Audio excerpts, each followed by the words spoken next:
Clara एकदम नई नई अपनी फैमिली के साथ अमेरिका के मिशिगन स्टेट में एकदम हाल ही में शिफ्ट हुई थी। जिंदगी अच्छी खासी चल रही थी। बस उसे इतना नहीं पता था कि उसकी एक क्लासमेट उसके फैमिली का एक डार्क पास्ट खोद कर निकालने वाली थी। वेलकम जी, you are listening to the 11th कहानी ऑफ स्टोरीज। मेरा नाम है जस्टिन जोसेफ और हमारी आज की इस कहानी का नाम है ventures of Lucy Williams the broken songs. साल है 1906। क्लारा का पूरा नाम था क्लारा राइट और मैडम बहुत ज्यादा अमीर थी।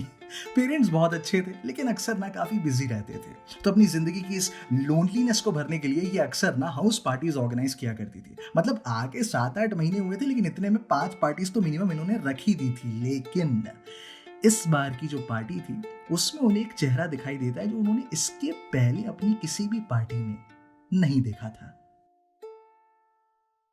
क्लारा जो है वो इस नए चेहरे के पास जाती है, बोलती है यार I am really sorry, I have never seen you in any of my parties before.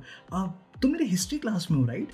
वो दूसरी लड़की एकदम नर्वस हो जाती है, कहती है यार I am really sorry, I was not invited. मेरी रूममेट थी बट उसने कहा कि तू भी चलेगी, जिद करने लगी तो आई केम। क्लारा कहती listen, the more the merrier, please chill, we have not properly introduce ourself. Hi Clara. दूसरी लड़की हंसती है, अपना हाथ आगे करती है, हाय लूसी।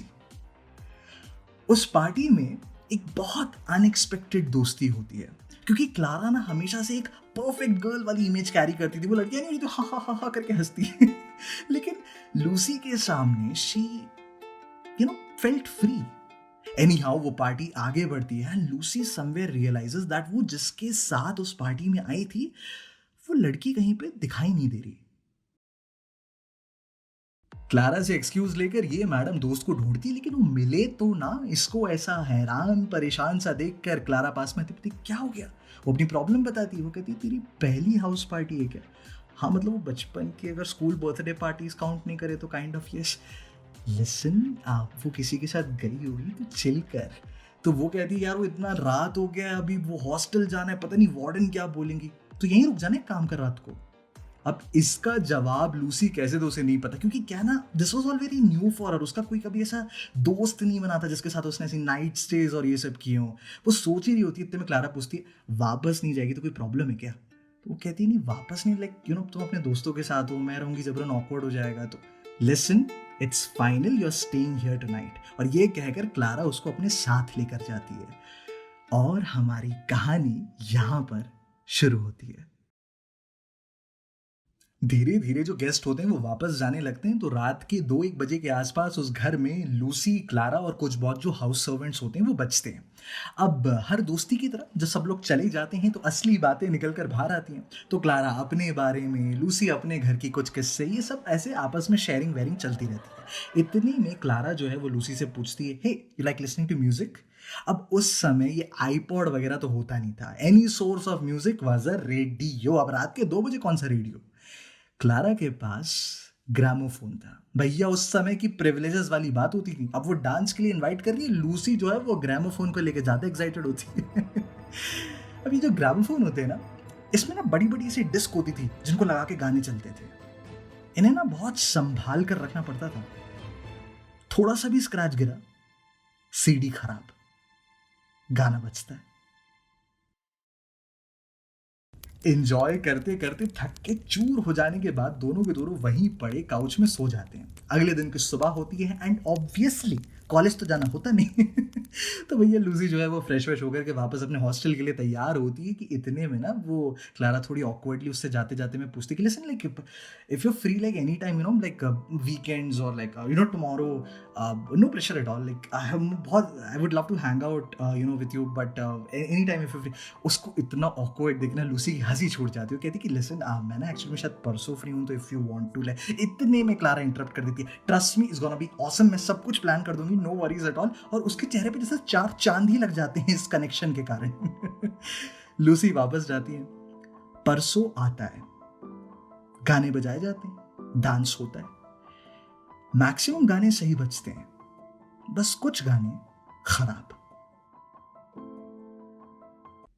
एनी हाउ उस 1 महीने के अंदर ये दोनों 8-10 बार नाइट स्टेज तो मार ही लेते हैं। भैया क्लारा की खुशी अलग लेवल पे रहती है लेकिन लूसी कुछ ऑब्जर्व करने लगती है।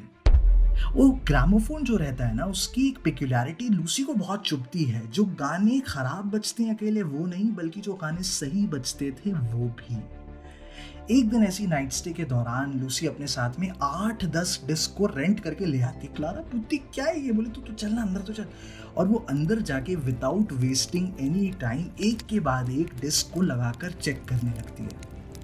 आखिरी डिस्क निकालने के बाद लूसी क्लारा से सिर्फ एक सवाल पूछती है कि यार ये कब से ऐसे ख़राब चल रहा है। लूसी, आई डोंट नो यार, आई मीन लाइक शायद थोड़ा टाइम हो चुका है। Listen, think about it, exactly कब से ये ख़राब बज रहा है। अब लूसी के जो ये स्पेसिफिक कब से वाले सवाल थे, अब इसका आंसर तो क्लारा को भी नहीं पता था। वो कहती है यार सोच के देख कब से ये ख़राब चल रहे हैं। I don't know, I mean यार कुछ पार्टीज पहले ना वो जेन और उसके फ्रेंड्स इस कमरे में आए थे, मेरे को लग रहा है ड्रिंक करके ना उनके हाथ से कुछ हो गया तब खराब। देख, दैट्स नॉट इम्पॉर्टेंट, बस इतना सोच ये कब से खराब चल रहा है।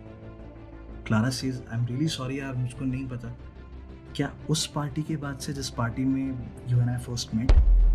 ध्यान से सोच।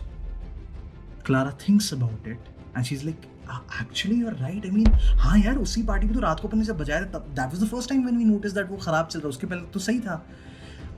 लूसी की आंखों में ना साफ लिखा होता है दैट कहीं वो शायद इस आंसर को एक्सपेक्ट कर रही थी बट सुनना नहीं चाहती थी। वो उन सीडीज को, डिस्क को पैक करना शुरू करती है और बिना कुछ कहे वहां से जाने लगती है। लूसी क्लारा से कहती है listen, I have a past and it's not normal. I am very sorry, I never thought कि वो मेरा पीछा करके कभी किसी दूसरे की जिंदगी में इंटरफेयर करेगा, but I think it just did. Stay away from me, you do not want to be involved in all of this. Clara को समझ में नहीं आता अभी क्या हुआ। Listen, I am not blaming you for anything, please भाड़ में गया वो, don't worry about that, trust me. भले ही मेरे हाथों से खराब नहीं हुआ है बट हुआ मेरे ही कारण है। My past is very weird. You do not want to know about all that. It's not safe. Stay away from me. Trust me on that. Clara को ये आंसर पसंद नहीं आता, वो रोक देती है। But listen, explain whatever you are trying to say. I cannot just let you go like this, okay? जब बहुत कोशिशों के बावजूद वो नहीं मानती तो finally Lucy for the very first time किसी को अपने पास्ट के बारे में बताती है। अपना बचपन, बर्थडे, आउजा बोर्ड, सब कुछ।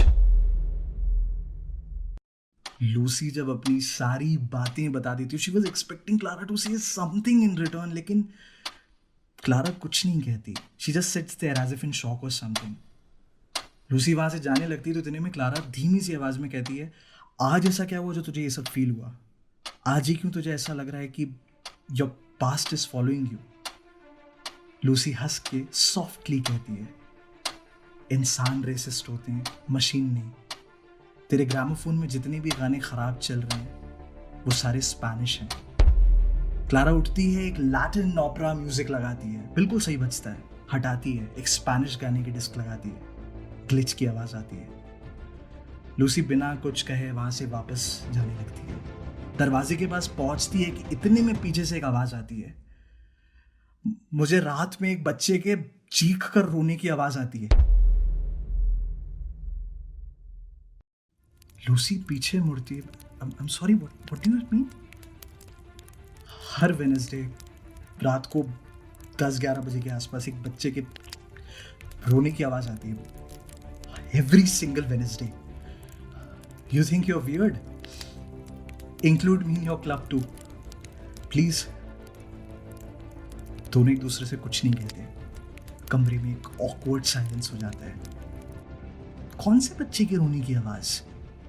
स्पैनिश गाने के साथ ही वैसा क्यों हो रहा था? कहानी में आगे क्या होता है? क्यूरियस हो जानने के लिए? वेल, कुछ नहीं करना, you just have to stay tune to my profile, क्योंकि इस कहानी का अगला पार्ट यानी पार्ट 2 अगले 36 आवर्स के अंदर मेरी प्रोफाइल में आने वाला है। तब तक क्यूरियोसिटी को संभाल कर रखिए। मेरा नाम है Justin Joseph and you are listening to stories.